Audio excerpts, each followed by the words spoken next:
অসুস্থ শিশুকে বাঁচাতে স্বজনদের বুকফাটা কান্না আর আর্তনাতে ভারী হয়ে উঠেছে রামেক হাসপাতালের শিশু ওয়ার্ডের পরিবেশ। শিশুদের সর্বোচ্চ চিকিৎসা পাওয়ার কথা থাকলেও অনেকটাই নির্বিকার শিশু ওয়ার্ড। চিকিৎসক সংকট সহ নানা সমস্যায় জর্জরিত হাসপাতালটি। যে হিসাবে রুগী আছে সেই হিসাবে এখানে ডাক্তার কম আসছে, নার্স কম, আমরা ঠিক মতো তারাকে ডেকে পাচ্ছি না। যথাসময়ে ডাক্তারও পাওয়া যায় না, আবার নার্সদের খুবই সংকট।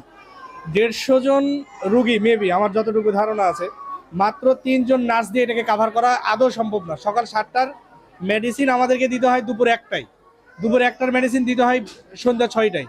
ডক্টর নার্সের চেয়ে রুগীর সংখ্যা অনেক বেশি। এরা চিকিৎসা দিতে পারবে 60 জন, 300+ আমরা রোগী ভর্তি। আর আইসিইউর কথা তো বলার মতো অবস্থা না। ফলে কোনোভাবেই থামছে না শিশুদের অকাল মৃত্যু। হাসপাতালে 12টি আইসিইউ বেড রয়েছে, তবে রোগীর চাপ থাকায় দীর্ঘ অপেক্ষার পরও মিলছে না আইসিইউ নামের সোনার হরিণ।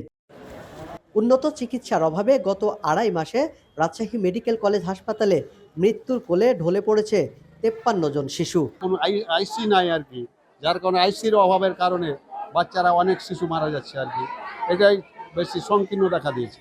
আমি 27 রমজান থেকে এখানে আছি, তো আমার চোখের সামনে ধরেন যে 12-13টা বাচ্চা মারা গেছে এই আইসির কারণে। অনেক বাচ্চারা আইসির অভাবে মারা যাচ্ছে, অনেক দিন 4টা 5টা 10টা করে বাচ্চা মারা যাচ্ছে আইসির অভাবে। সিরিয়াল লেগে যাচ্ছে দিচ্ছে আইসি দরকার এখন, কিন্তু পাশে 5 দিন 7 দিন 10 দিন পর। রাজশাহীর একমাত্র শিশু হাসপাতাল চালু না হওয়ার ফলে প্রতিদিন রাজশাহী মেডিকেল কলেজ হাসপাতালে বাড়ছে শিশু মৃত্যুর সংখ্যা, খালি হচ্ছে অসংখ্য মায়ের কোল। শিশুদের সুন্দর ভবিষ্যৎ নিশ্চিত করতে দ্রুত হাসপাতালটি চালু করবে সংশ্লিষ্ট কর্তৃপক্ষ, এমনটাই প্রত্যাশা সবার।